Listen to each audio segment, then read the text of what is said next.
Right. For speeding under slow zone. Decision 54 from the stewards. Car 52, stop and go 1 minute for overspeeding under slow zone. So it is a 1 minute penalty, so that definitely... 1 minute stop and go, so that's a minute 30, so that will drop him behind Andy Prio and potentially behind Richard Westbrook, who is a minute and 48 behind.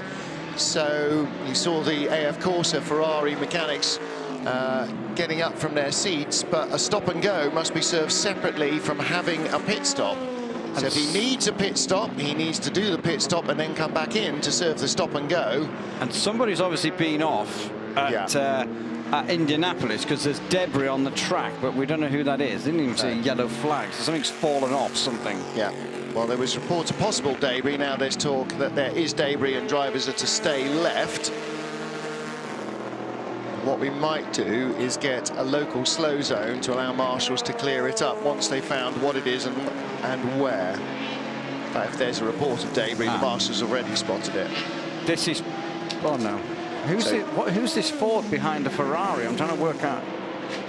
Well, Pipo Derani in the Ferrari. Is he being caught by Andy Prio? No, he's got 1 minute 20... And Richard Westbrook. Exactly. So, is it Laurent... no, it's not Sebastian Bourdais, so I'm not sure who that is. If we switch on our monitor to the left-hand side, chaps. Oh, the flipping thing's gone off again, hasn't it? It's gone off. No, it has. It just turns itself off. It's having more rest than anybody else in this race.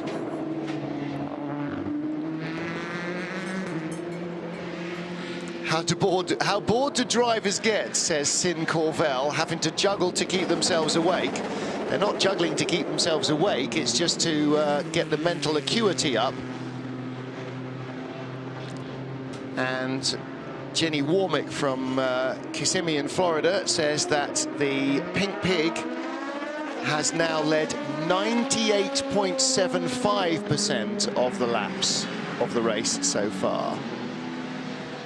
So crikey. That's quite a lot, isn't it? That Porsche has basically been in front, with the probably with the exception of one lap, I would think. Where are we now? We are 229 in. They've lapped 98.75%, so maybe 1 or 2 laps they haven't been in the lead. Debris removed now, so that's okay. No slow zones or nothing required there. That's brilliant. Good. That was that was that 37 car going off. Yeah. That was it. And then he tried to do a spin turn. Of trying to get back on. Yeah, dropped it into the gravel. Yeah. So this is the attempt at the spin turn. He's just about to perform it. His donut. He's just about to nearly collect somebody else at the process. His demi donut. And oh, look out! Somebody's coming through, and then let's go and get stuck in the gravel. Okay. Well, actually, he doesn't try and donut it round. He just drives into the gravel trap in the hope that he's got enough speed to drive out. But he needs the assistance of the marshals, and so out he goes. Less than 10 hours to go now. That's absolutely right. So 14 hours completed in the 24 Hours of Le Mans. We're almost there. A mere 10-hour race left to go, or basically, let's start Petit Le Mans with the positions as they are. Toyota 1-2 with Kamui Kobayashi ahead of Kazuki Nakajima by 8.8 seconds. Yeah, and I think coming back to that point of no boost available, it was only at the end of the lap he was coming up to traffic. It was just to remind him that he didn't have that the last part of the hybrid boost because it had already been used up. The next lap was a little bit slower. However, they're on equal on all of the stints so far on this particular lap. Gap 8.265 seconds. As Martin Haven goes to get some well-earned shut-eye and a little bit of a sleep, Toby Moody will slot into his warm seat for the next stint. Morning, everybody. Morning. Morning, morning. I said that when Alan walked in, but he wasn't on the radio. I just said morning, and yeah, we need to explain who's just arrived. So, yeah. Duncan Vincent is up and in the pit lane and reporting everything okay in Toyota, which is what Alan was kind of just alluding to with that boost issue. Okay, bit of a live update. Forgive me for this one, but That number 8 Toyota has just chipped away with, I presume, Alonso, Harry Flatters. Alonso went from 2 minutes to 45 seconds, and then Nakajima went from 45 seconds to 3 before their pit stops. And then the loss of not enough electricity or boost to get him through a lap where he was in traffic, and he dropped a few seconds. Yeah, he came up against some traffic out of the Porsche cars, and the engineer radioed just to say that he had no boost available. Okay. So that could have been no boost overall, and that was it for the next wee while, or it was only on the lap because they have a boost, they have an energy reset at the end of each lap. All good. Right. Well, the sky is beginning to change colour gradually. Is it? It is. Really dark where I literally, can see. no, since I've got up, it's some dappled cloud in the background. That's the beginning of Sunday and the daylight here at Le Mans as these guys make their way up towards Indianapolis. That's a Porsche Ferrari race down there. 3 Ferraris and 2 Porsches in there, various classes. One of those battles is for 4th and 5th with the Proton competition car and the JMW. They're 1.18 seconds between them.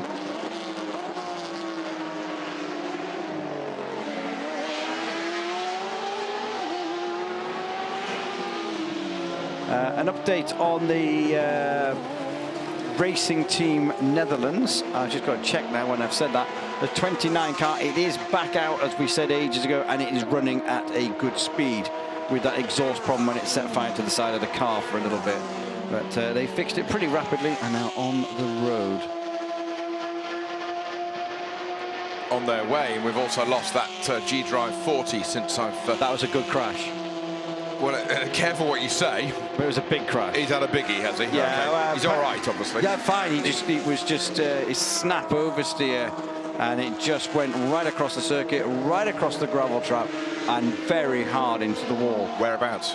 Porsche curves, same as SMP, same as Dallalana and people like that. So it's funny, Duncan's just actually messaged to say that the door is officially closed in the garage for that G-Drive number 40 as well. it's still down there behind the wall. Yeah. It got lifted over the wall. There wasn't a lot left of one side of it. So it was lifting part of the car over the wall and sweeping the other part of the car up. I mean, it had wheels on. All the wheels were on it. They just weren't where they were meant to be, you know, and it wouldn't drive. I mean, I think there was a suspension failure because of the way it snapped, and it was sparking really heavy as it went across the tarmac runoff. And I think something, the floor was dragging or the suspension was dragging. So that gap at the front stabilised now.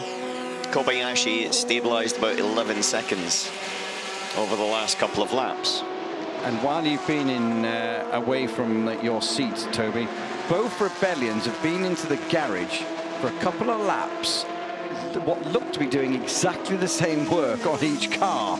So I'm not really sure what that was, but there was, it's just all they've put on their social media feed is technical issues, but both seem to have the same thing. Narrows it down. Yeah. Not. Well, the rear end came off, the rear bodywork came off, the front bodywork came off, so and they seem to be just messing around with the same stuff and tinkering.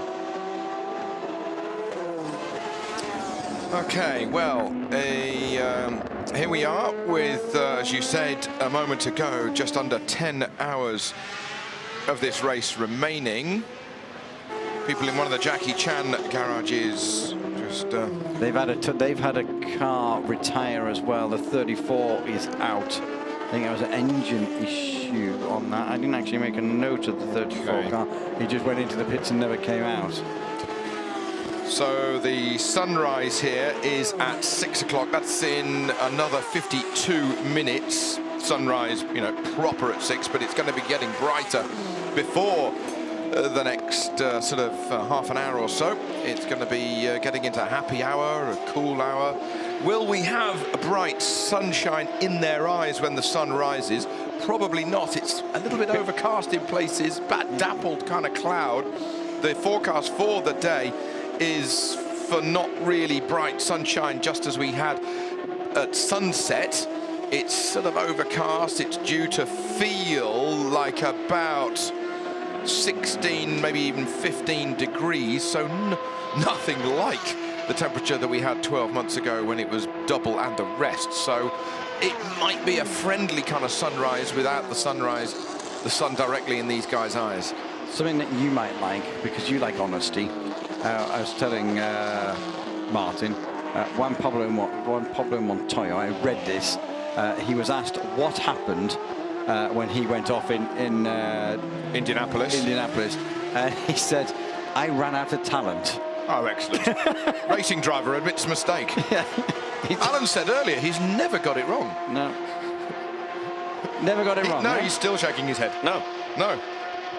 Wheel, car, tyre. Ask Mrs. McNish. Never wrong. Never wrong.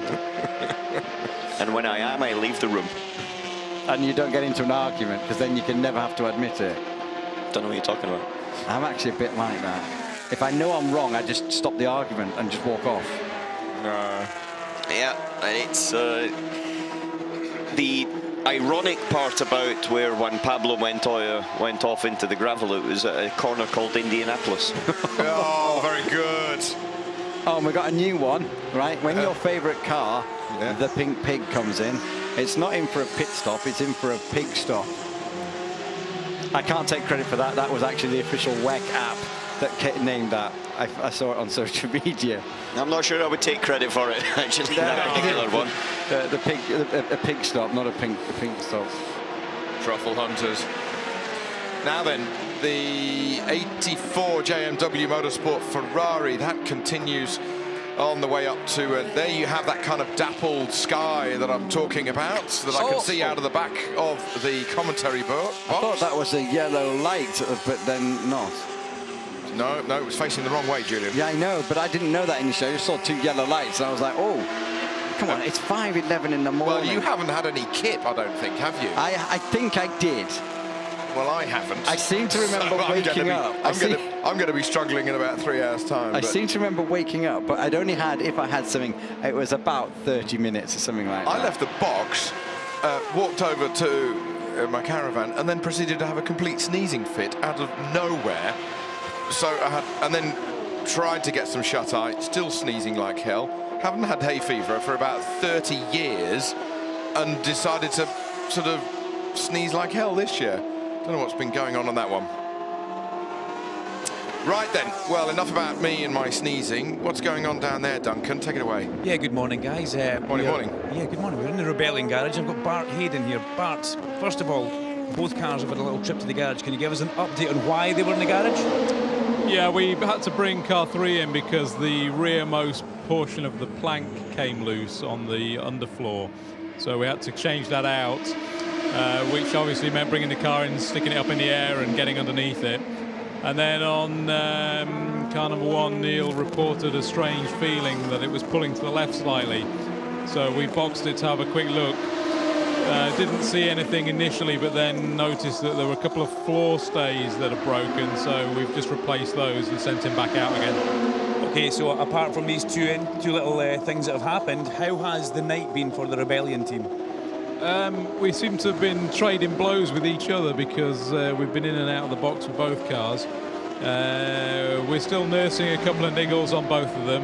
Hopefully they're not going to raise their ugly heads again, but we'll see. Thank you very much. That coffee looks nice and strong, by the way. It is. Cheers. There you go, guys. That's an update from Rebellion. Thank you, Duncan. Yeah, the rear plank coming loose. It's in 3 sections. And there's 2 points about it. One of them is that it creates a vibration at speed. If you get air in there in the ceiling of it, so aerodynamically it's also just drag. But the other thing is that because it drags on the ground, then it wears it down. And there's a minimum plank height that you can have on certain sections of the block that goes from the front of the car to the back from the front splitter. So basically the keel underneath the driver to the rear end, and that goes down from 29 to, if my memory is 25 to 19 millimeters. And if it's less than 19 millimeters in post-race scrutineering, then it's disqualification. Hence the reason that you'll want to ensure that that is not the case, and so therefore if it's come loose, then you need to sort that out. which is why there was disqualification at Spa. Yes, exactly. There's a bit of a difference in Spa, and it always happens at the compression through Eau Rouge, where you'll have a lot of wear there if you haven't got your rear suspension geometry and rear control sorted out. So it squashes down too much and it just rubs the plank up the hill, and you do tend to get a little bit of I would have said you're on the limit there more than you are here. Clearly the rules and regulations are still the same, so you've got to abide by it, hence the reason to fix it. He also had a couple of stays replaced on the under tray, the bodywork, so that under tray was then being sucked to the floor, and the air was not completely going underneath the car, so it's connecting, not connecting, connecting, not connecting, and that was maybe one of the reasons why the car was pulling to one side. I'm sure that was the 84 Ferrari just going straight over the final chicane.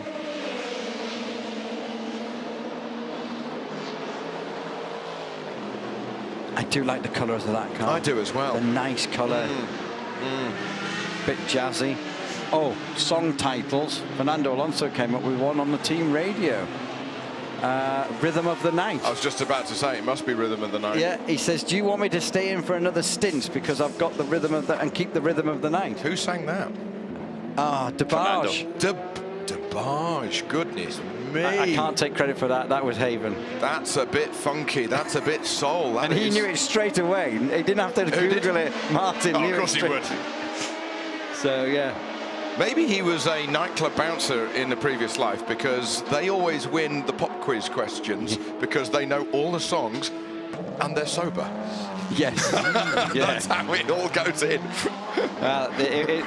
Fernando, he was offering himself up for another stint, and he seemed quite happy to do another stint, but then they didn't.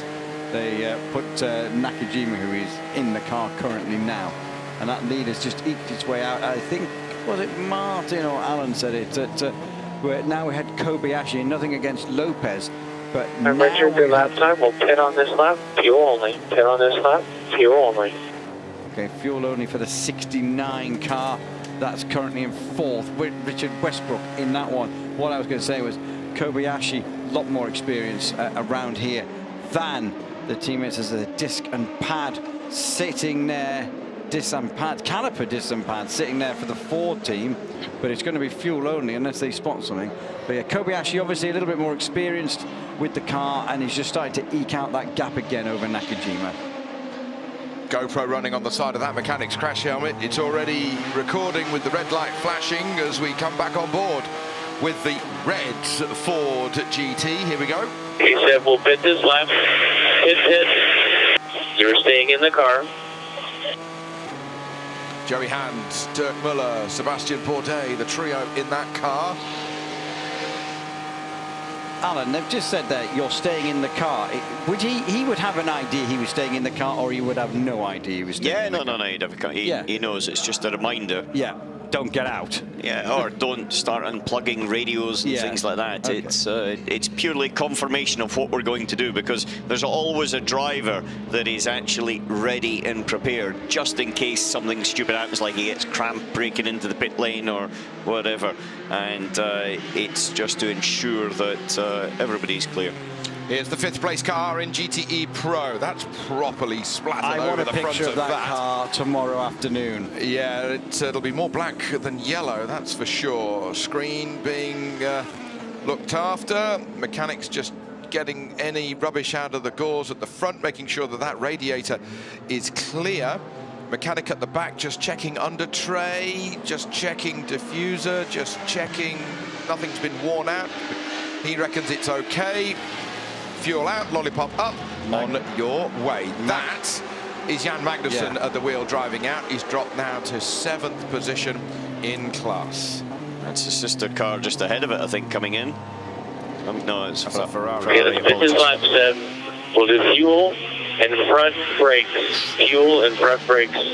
Front brakes on the Ford. I saw them on the floor, so they are now doing that. So car 33 reported to have no lights on the rear right-hand side. That's a Jackie Chan DC racing car. So then, on board with this Ford, they have the disc, and look at the size of that caliper. Stop on the line, and the mechanics are getting ready to, they've got a rag, in fact, to get hold of the caliper, because even though these gloves are pretty heat-proof, oh look, they've got a light that they can stick inside the wheel arch, unless it's already pre-fitted. I can't believe it's pre-fitted, but there's a little light in there, so they can literally fit a switch. Flicker switch, should I say. Disc already off, new disc going on. And well, it's on in it's very quick release on everything, because this is anticipated. The braking around here is pretty severe for these guys at the moment. So that's him making his way around. Some of the other mechanics in Fords, are they the UK squad? Anyway, look at that. The discs and calipers done. Wow, that's impressive. Now, have they been bedded in at some point over the weekend? No, you don't need to bed them in. You don't, you just go? Yeah, carbon brakes, you just stand on them as soon as you go out the pits. Yeah, but they're on steels, I believe. Yeah, I think you could be right. I believe. There we go. Alan's going to get the rule book. I say steels because I saw the Corvette with steels earlier in the race. They did look like steel when they were picking them up. Yeah, but it doesn't need... Still doesn't need bedding in. They just go flat out. You basically have got to... If you do bed a brake in, you normally do it on a dyno anyway. And you can run them in on dynos and things. Nakajima in the pits. What a change of steering wheel. Why is that mechanic? Yeah, it's a change of steering wheel down there. Can you see the wheel that's been taking away? Now, he's not changed driver. He's not got out of the car, and yet they've changed the steering wheel. We had that with Lewis Hamilton a couple of years ago in Formula One. They do go wrong, don't they? Question, Alan. Yeah, they've got so much electronics, basically. If you think of the computer that you have for work, then the brain of the computer, a lot of it is in the steering wheel, and so sometimes it does have a bit of an issue. Maybe one of the buttons isn't working, maybe the rotary switch or something like that isn't working, or that could be part of the reason why he's dropped off a little bit in performance. Well, let's see. The gap was 17. It was 17 before he had that pits.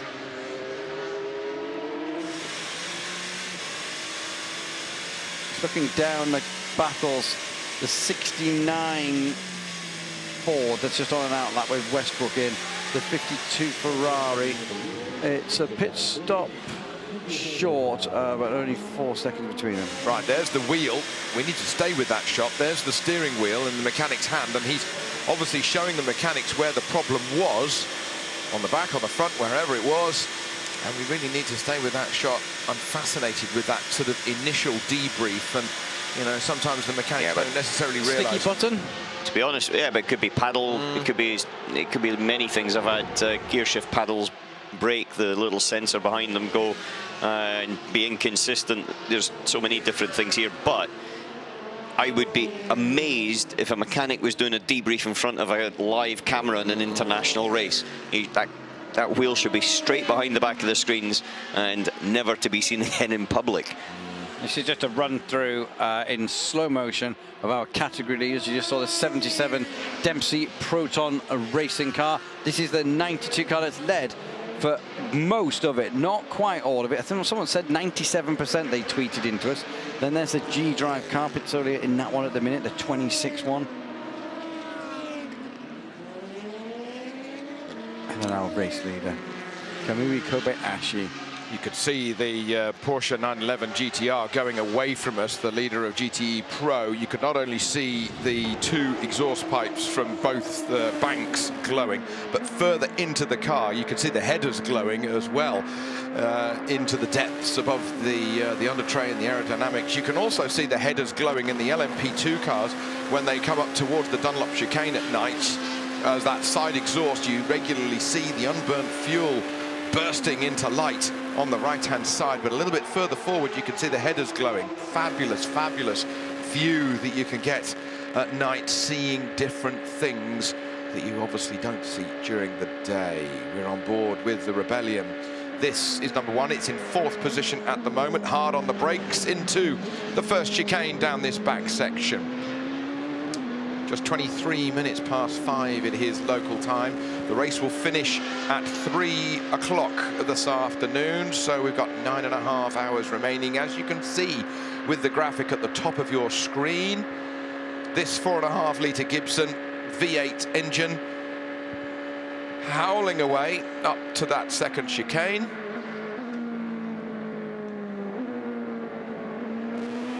First chicane is sort of entry right, second chicane entry left. Out of there into the Mulsanne kink. There is no water. We'll fix that at the next stop, Neil. In the panic, we forgot to put it. So we'll fix it at the next stop. No water. Does he mean for himself or the It car? must be. Yeah, he means, well, yeah, it's drinks bottle. Yeah, if there was no water for the car, it wouldn't last very long. Yeah, How, well, not cool does that water stay, or is it when you're halfway through it, is it a bit warm when you start to get it, or does it stay cool? No, it stays reasonably cool. They've got insulated bottles, which, funnily enough, most of the teams use a system designed by one of my old race engineers. And we always had problems with it, because it was like, I would say, lukewarm tea at the end, and we've got a pretty cool system. That's what you see in the right-hand side, usually sitting about head height for the driver on what would be the passenger side. And there's usually 2 bottles that sit together in one unit, one being for the washer bottle, for the windscreen, and the other one being for the driver. And also the pipe from the bottle to your mouth is insulated. I've seen in some race cars. Yeah, in some it depends on the, yes, some race cars, and also depending on the actual event itself. If it's, you know, Bahrain in the middle of the summer, or if it's Le Mans in the middle of the night, then it's a different requirement for it. And is it just water, or do you have your own kind of like mix? Yeah, mix. Earl Grey, English breakfast. Not sure what I'm not sure what his taste is really. Yeah. To be fair. We know what it is. Toyota's taste is not to tell us about the steering wheel, apparently. Duncan's run down there and they said complete silence. No can do. On board with BMW though, they were quite open about their damper issues. On both cars. Yeah. Well, usually if it strikes on one, then there's a reasonable chance it's going to strike on another. But I have to say their performance was much better than expected, running second and chasing and in the fight. And that was up until the problem. Now they're down there in 9th place overall. With this car we're actually on at the moment, Alexander Sims at the wheel coming down into the Porsche cars. 2 laps back from the leader in category, which is still Vantour in the Porsche GT. The 92 car. That is, though. When you see it, particularly against the Ford, it's big. Big, yeah. Yeah, it's very big. It's tall as well. Yeah. Tall in height. Well, kind of another way of tall, but tall, yeah. Don't say anything, Julian, about height. Why? Yeah, man, he's only just a little bit shorter than me. And I think there's good stuff in little bundles. I think that the telling picture was the BMW when it was alongside the Ford yesterday. I happened to be sitting here and you just realised how low the Ford was and how small it was. It was quite something. Now, it may look big, and it is big, but of course, they're all give or take about the same weight in GTE Pro, about 1,200 kilos, give or take. Some are a little bit more, some are a little bit less, to do with balancing out the performance of the 6 manufacturers in GTE Pro. Already, Alexander Sims is over the top of the hill underneath the Dunlop Bridge. Currently 9th position overall, 2 laps down after that damper change about 6 hours ago, 6-7 hours ago off the top of my head. He has got the Aston Martin of Nicky Team 41 seconds behind him. In front of him, it's the AF Corsa Ferrari, reigning world champion Alessandro Pierguidi. He is at a lap in front. Yeah, a bit less than. But that 52 car is only 2.5 away from Richard Westbrook, so there is a little bit of a battle going on there.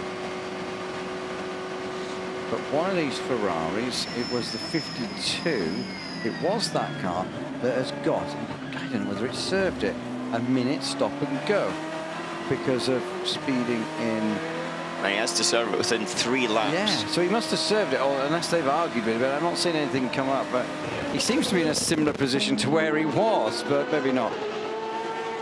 He could be out of sync on the pit stops. If you look at there, he's 1 pit stop ahead, so he has served it, and a 1:27 was his last stop.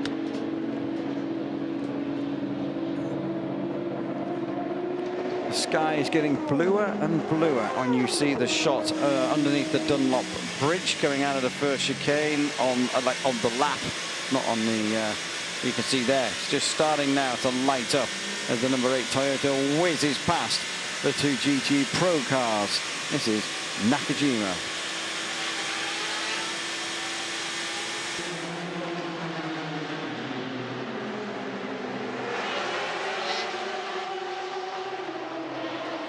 Oh, these mechanics nodding away,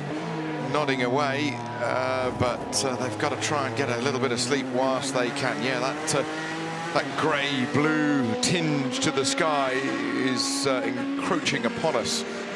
And now we can see what's going on down the S's with that daylight that really has changed in the last 5-10 minutes or so. It's a battle you're talking about there with Westbrook and then Durrani. Durrani, who used to drive for Ford last year and moved on for reasons. Durrani in a Ferrari.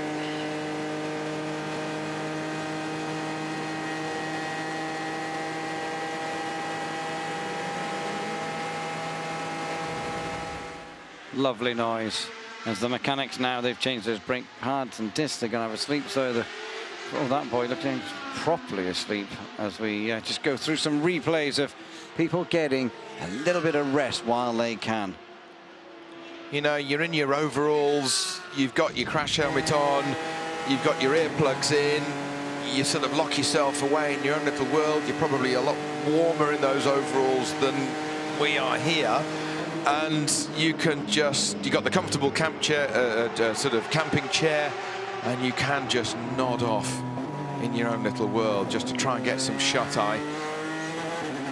You won't feel too great when you wake up, but you're getting a little bit, as much as you can. These guys got up at 5:30, 6 o'clock. I was going to say this morning, I meant on Saturday morning, to be ready for the warm-up. I don't know who that was, left-hand side of the screen, but he was right across all the dust and everything to get past everybody. I think it was Negrão in the 36 Signatec Alpine. And that's a battle just going away from us of the Aston Martin, isn't it? No, that's Durrani, I think, following up the Ford Westbrook. You're just overtaking the Aston. The highest up Aston Martin's in 10th on the outlap with Darren Turner at the wheel. It's just been in the pits, and the other one is in the pit with Johnny Adam at the moment. There's Graham Taylor, Ford. Just a little switch through we saw there.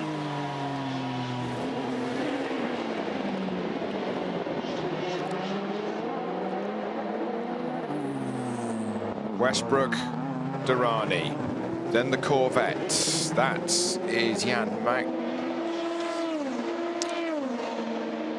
It's Aston Martin. Sorry. So yeah, just caught there. Yellow, this green, sort of calling light. out again. Yeah.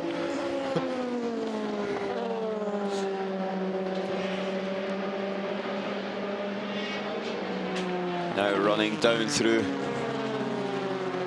into Porsche. Got another visitor here, just turned up in the booth, looking bright-eyed and bushy-tailed. Mr. Karun Chanduk.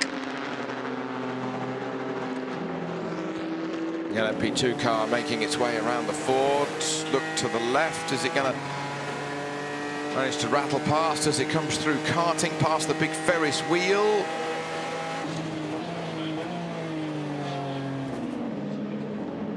No is the answer.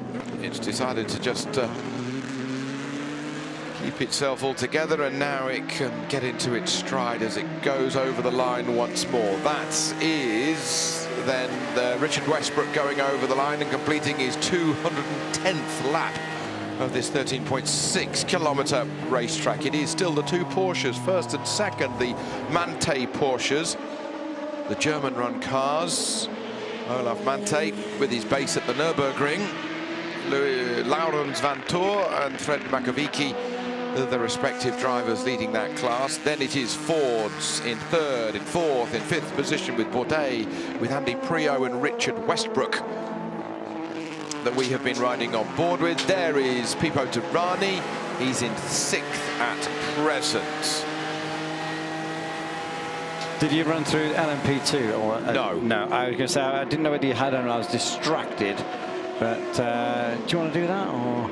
I'm happy to do it if you so wish, yes. 26 is leading the LMP2 class. That is the G-Drive car. It's got about a lap lead or so as these guys stir back onto planet Earth. Second in LMP2 is the Panes Barthez competition car, Will Stevens, who's been going well here in this race. Third is the Signatec Alpine, the electric blue coloured car. Andre Negrão, the Brazilian, 28 seconds behind the second place car of Will Stevens. Fourth in class is the IDEX Sport car. Fifth is Graf. Sixth is United Autosports with De Resta. Seventh is TDS. Eighth is United Autosports, Hugo de Sadalier. He's in that car at the moment. Dragon Speed, they are in 9th position. Lammers is in 10th. Jackie Chan, one of them, is in 11th. Eurasia, it is the Swede Jonsson at the helm at present. He's in 12th. The Setela Villorba Corsa, Italian car, number 47. How I haven't called it a KCMG car, I don't know this weekend. That was the number that the KCMG car always was. Jackie Chan in 14th and SMP Racing in 15th. That is in LMP2. Back on board with Westbrook in the number 69. He is in 5th position, and so is Karun Chandok in position in the box. Morning everybody. Morning. And so, Mr. Moody, what have I missed as I caught a couple of hours of sleep? It looks like the Nakajima car is up and down to 12 seconds now ahead of, behind. Derani's got ahead of Westbrook. Derani ahead of Westbrook on screen now. So the Ferrari, hello, what picture's that? The Ferrari has managed to get ahead of the Ford GT. The purple light on top of the LMP2 car on the left-hand side, that passes the Ford. We go back on board with the Fords. Signatec Alpine was that coming past. As they rattle on into the Porsche curves once more. Yeah, the number 8 Toyota had Alonso behind the wheel. Closed the gap. And so is Nakajima, and that's an 11-12 second lead that the number 7 Toyota of Kobayashi has over its sister car. And the car in second place had a 60-second stop-go penalty, lost thick end of a minute and a half by the time it had done its stop-go penalty after Sebastian Buemi was caught speeding in a yellow slow zone. His own doing. He knew he'd made the mistake. He knew he'd done the crime before the race control had even told him. So, yeah, what could have been. But when you're behind, are you just that little bit more fired up? Yes. Discuss. Yeah, I mean, I've been asleep, so I won't pretend to have kept an eye on the lap times. No, don't worry. All I know is when I went to bed, they were 2 minutes down, and now they're 12 seconds down. So clearly, they've managed to sneak up on their teammates. Yeah, you know, all through the race, it's been part of a Toyota plan, isn't it? The way they've run their pace, the way they've managed it, and completely understandably, obviously, because of all the reasons we know. So, yeah, wonder this is part of their bigger strategy. The Bourdais car is still in with a hunt, isn't it? It's still sitting under a minute away from the Porsche ahead of it, the Makovici Porsche ahead of it. although it is nearly now 3 minutes off the leading Porsche, which is that 92 car. What's the nickname? It's escaping me here, Moody. Help me out. What's that 92 called? Told you time and time again, it's Truffle Hunter. Very good. I'm glad to see we're still on form with us. United Autosport have done well. They snuck up into 6th place, so they were sort of 10th, 11th when I went away. So that's been some decent progress through the night for them. Toyota taking just to the edge of the track, that dotted white line on either side of the Mulsanne Straight and on the run down to Indianapolis, showing that you go over that line if you need to. There is the leader. There is, 6th position, sister car to the leader of GTE AM. That is Matteo Cairoli, who is taking on fuel in the number 88 car. They're a lap down on the sister 77 that's currently been driven by Christian Reed.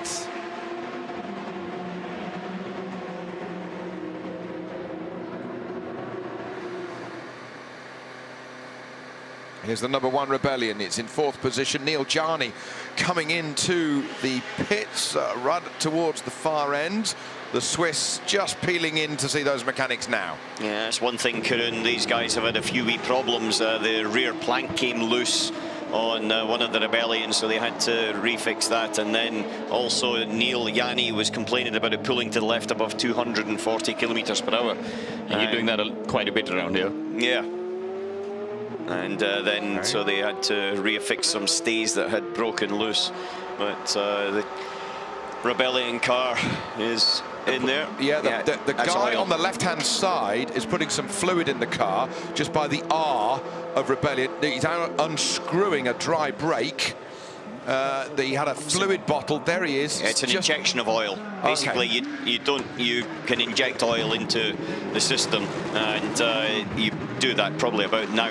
So it's a bottle of about 1 litre of oil that just fires it in. Saves you dragging an extra litre of oil around for 13 hours of the race. But I think we've got Duncan down in the pits now that this Rebellion car has gone in, and we saw a Dempsey Proton of Cairoli pit stop, and we also have got the other Dempsey Proton there that is leading the race as the 38 now gets pushed back to its pits. Duncan, go. Okay, thank you very much, guys. We are now catching up with Patrick Dempsey in the pit lane. Patrick, sometimes things go bump in the night, but for you, it's been a pretty good night so far in the car. Yeah, so far so good. The guys have driven a really good race, really smart, very consistent. The pit stops have been the same way. So far so good. Long way to go, but we're still in it. We're getting through the night. The sun's starting to come up, and we'll see what happens. You have got a bit of a buffer over the second place car, so what's the strategy going to be like for you now? We'll just continue what we're doing. Not disrupt the rhythm, stay with it.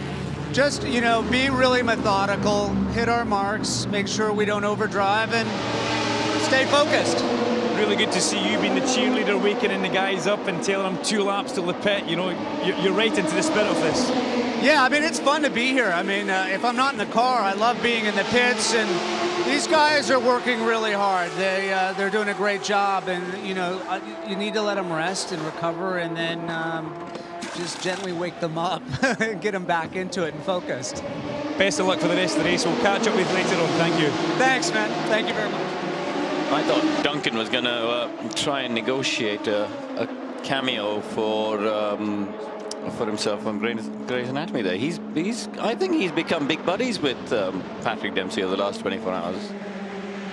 Ho Pin Tung gets out of the number 38, the Jackie Chan racing car. Looked a little bit despondent, of course, by the time he got onto the pit lane entry apron and walked into the garage. That is Gabriel Aubry, who gets the thing fired up and goes. The question for me is, why was he pushed down the pit lane? That suggests run out of fuel. Yeah. because they didn't seem to do anything else, did they? No, just fired it in with fuel. But normally, then he did a little bit of a slow start as well. If it hadn't have been effectively primed, then it would take a little second to do that. The LMP2 engines aren't the quickest in the world to start up anyway. You know, they're a customer-based engine, and so there's not a lot of effort put into developing that exact start system. But that would suggest they're running out of fuel. Maybe get Duncan to, talking of running, to run down to DC Chan Racing and see what happened to 38. But yeah, you're absolutely right. Unlike the LMP1 cars, which all have the automatic starter, so the drivers hold a button or arm a button. As soon as the car drops to the ground off the jacks, the engine fires up and away they go. The P2 cars drop down and then the drivers have to manually fire them up. Imagine having to do that. Manually have to do something. Manually have to press a button. When was the last time you had to do that in one of your cars, I imagine? I had people to do that for me. You were a works driver, McNish. You had people to do up your shoelaces, didn't you? No, we just didn't even have shoelaces. With Velcro. Of course, yeah, he did, yeah. Actually, saying that, I found my first Alpine Stars boots from 2000 a couple of weeks ago. Yeah. And looked at those, and my goodness, how times have changed from now. They were like a Dr. Martin boots in comparison to today's things. And they were the best of the thing at the time. Just one thing, looking at this Toyota Gazoo Racing number 8 crossing the line, now 9.7 seconds behind Kobayashi, who's leading Nakajima at the wheel of this one. Doesn't look like the distance record is going to go. Distance record is 397 laps set in 2010. And it's at the moment, if it's an average of a 3 minutes 22 for the rest of the race, and there's no slow zones or full course yellows, they're going to be about 391, 392. My, you have been busy with your calculator. I was my calculator. I did it in mental arithmetic. This is why, it's all mental arithmetic. This is why he's paid the big bucks, you see. Absolutely. Yeah. Absolutely. Okay, a little bit more light for these guys coming down the back straight, the Mulsanne towards the first chicane. And now on the brakes goes the car in second place, Kazuki Nakajima, Japanese Toyota, chasing his countryman Kamui Kobayashi 8.7 seconds further up the road. We're riding with number 8. There's number 7 on the graphic further up around this Le Mans circuit, underneath the cameraman, as we have the view of the Ferris wheel. And what a sight that was at sundown last night.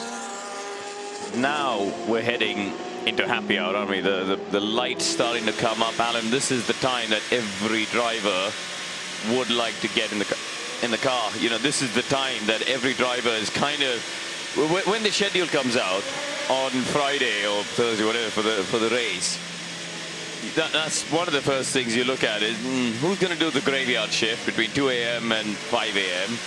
and then who's the guy who's going to get happy hour, because this is when the engines are absolutely singing, the track's got grip in it, and when the sun starts to come up, because if you get in now, you'll do 2 or 3 stints, and the sun will start to come up, the track temperature will start to come up, the tires will start to work, and this is where the absolute magic of Le Mans as a driver in terms of grip level is.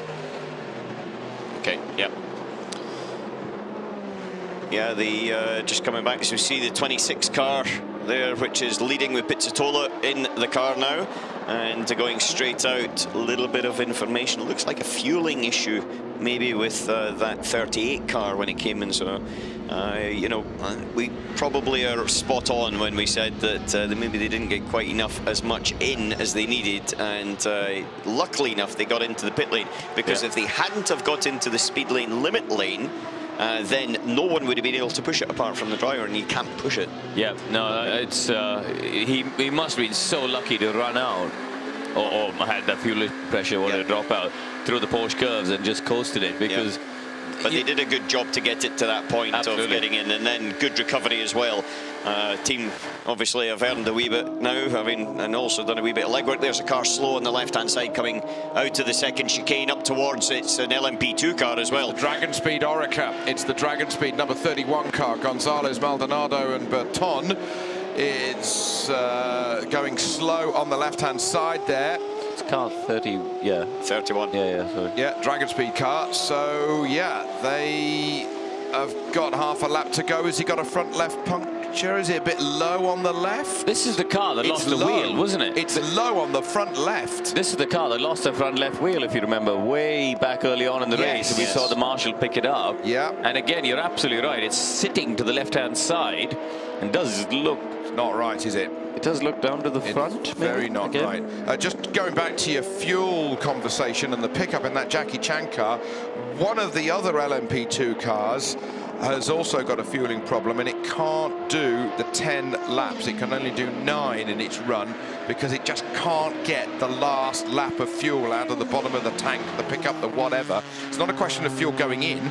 It's sucking the fuel out of the tank and getting it into the engine. There's something not right. Yeah, well, that's a bit of a skill in ensuring that you can get all the fuel into the tank as quickly as you can, and the tank can accept it, and the other one is being able to use all of the fuel that is in the tank, and there is a wee bit of science behind all of that. But ultimately, if you can do that 10th lap, then it means that every 10 stints, then you've got an extra stop. Jan Lammers won this race 30 years ago, the Silk Cut Jaguar, 62 years old. Jan Lammers, the Jumbo car, as the Dutch would say. Jumbo supermarket car. Jumbo's got one of the Ginettas behind him as the Ginetta makes its way a little bit further up the order. The all-Dutch squad down there. Ginetta is 6th in class. Charlie Robertson's at the wheel of that car at the moment. However, it is a wee bitty further down than that. In reality, it's 34th overall, 32 laps behind. So for them, it's a case of experience and running and things like that, as opposed to actually challenging for anything. So confirmation from Duncan that that Dragon Speed car of Nathan Burton has got a puncture. Yeah, Nathaniel there, he is he's going to be quite frustrated. They've had a tough race actually, because they were very competitive. They qualified at the sharp end. I think they qualified second actually in P2. Yeah. And as the race has gone on, they've just slipped down the order, and now 7 laps behind the leader with that wheel falling off and a couple of other issues along the way.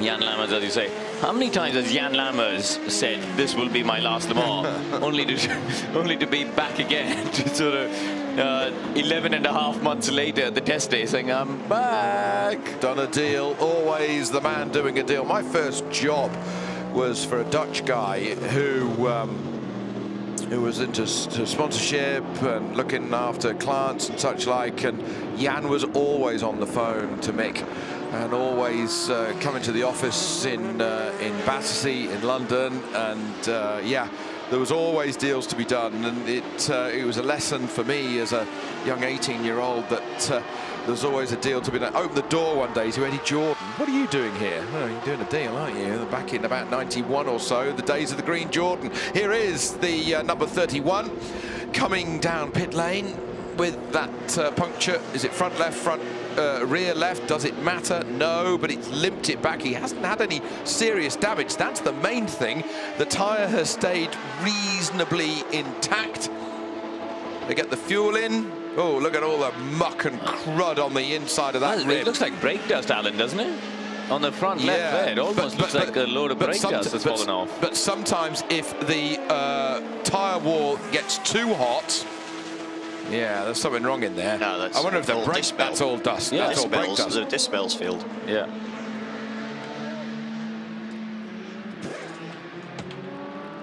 Duncan saying that it's definitely going in the garage there, but there is a lot of brake dust. I think, Duncan, if you're down there, I would have a wee look at that left front, because it looks like maybe the disc bell has failed in there. You can see that black mark on the floor and the white concrete on the other side. Yeah, exactly. It's the tyre didn't actually look too deflated there. No. I think it's...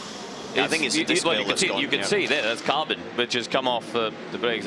But on door open, yeah, that's the universal sign for we're not going anywhere anytime soon.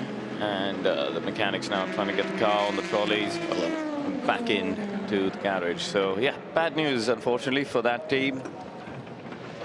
the LMP1 car is obviously still running, by the way. 5th in class, 20th overall with Ben Hanley. Am I missing something why they wasted the time putting the tyres on the car before going in? Yeah, I think there's an element of confusion going on here. Because that's time wasted. Now that tyre is out of the oven, which means that that tyre is getting cold. So then if they do a rectification and then put the tyre on, the tyre isn't at temperature and pressure to go back out. Yeah, absolutely spot on. Should we try and listen in?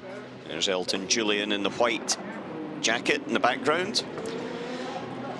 British F3 winner in his day as a driver. Set up the team. An American, lived a lot in France, and won the European Le Mans series with his team last year. And whilst they're going to do it, they'll probably change the other side at the same time, because it'll take the same time to do that other side. So you'd want to, if it was something a brake issue. Yeah, definitely. Yeah. Here we go. So that it's all collapsed on that front left-hand side, which is why the splitter is dragging on the floor. Yeah, and the tyre is still inflated there, isn't it? I think so. Obviously they had the issue, but the tyre itself, you could see them sweeping up the bits of carbon off the ground and trying to clear it up. Elton, as you said, Alan, he's looking now to the right-hand side as well, so clearly they're making the change there. Yeah. Come on, cameraman, look at the disc on the other side. Look at the disc on the other side. That's what we need to see. Yeah, but I think it's already off the caliper as well. Look, you can see there. Well, it's clattered on the, it's come completely loose, so it's clattered on the inside of the rim, which is why all the damage is on that caliper. Okie dokie. This is the leader in the GTE AM category. We heard from Patrick Dempsey a moment ago. Christian Reed is driving that car at present. Fisichella in the Spirit of Race Ferrari is 2nd in class. Stoltz in the Keating Motorsports Ferrari 3rd in class. Yeah. Duncan's had a wee eagle eye in there, and it looks like the whole brake disc is shattered, because all you can see is the disc bell and nothing else around and about it. On board with the 2nd place Toyota, Kazuki Nakajima 13 seconds back of the sister Toyota. Kobayashi still leading in that car. The Rebellion in 3rd position has just done the fastest sector in the 1st sector in this motor race. Yeah, they do it on, but we're coming into happy hour, Toby, and you know, if anyone who goes out on this next stint, he has actually come into the pits, and they often do that on an in-lap. They really attack it and lean on the tire, and Thomas Laurent has now got into that car, so if he's got in with a fresh set of tires, he's gonna really enjoy the next couple of hours, because as I mentioned before, the track grip level starts to just come up, and it's he's you know, when they do a driver change, he's likely to have a fresh set of boots as well. Yeah, also in the in-lap he's got no fuel, and so therefore the car weight, especially in that first sector where you're braking and changing direction, is a lot more agile, isn't it, Karun, where you suddenly get that, you see the delta time on your dashboard just dropping away, getting faster and faster. And this is actually something, Alan, that the guys at the Porsche GT cars were telling me, because of the location of their fuel tank, which is in the front of the car, you know, as the fuel load goes down, it really shifts the weight distribution, doesn't it? Because they start the stint with a lot of fluid, you know, in that front, and it starts to get very nose heavy at the beginning. And when the fuel load comes down, there is quite a considerable shift in the balance of the car.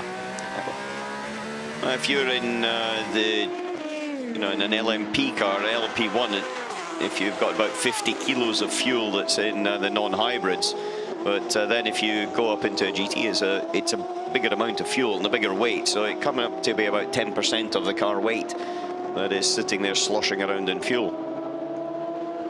So we're looking at the leader in the GTE class, Lawrence Van Thor, in that Porsche 92 at the moment, and looking comfortable. 2 minutes 22. Gap is 2:22. The pace of the others is 52.5. 52.5. Please can you acknowledge me on radio when I send you messages? Yeah, copy. The engineer just wanted to make sure the comms are working, and I tell you what, we're getting a little bit of a look back at what's been happening over the past half hour or so.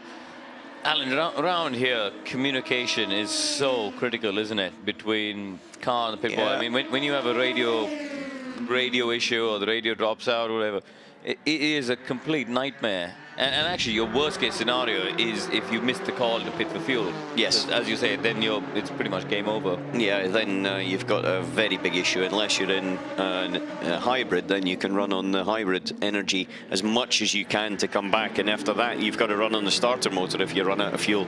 Then after that, you've got to hope. Didn't that happen with Peugeot one year? Was it Montagny? Yeah, he came back. Call. No.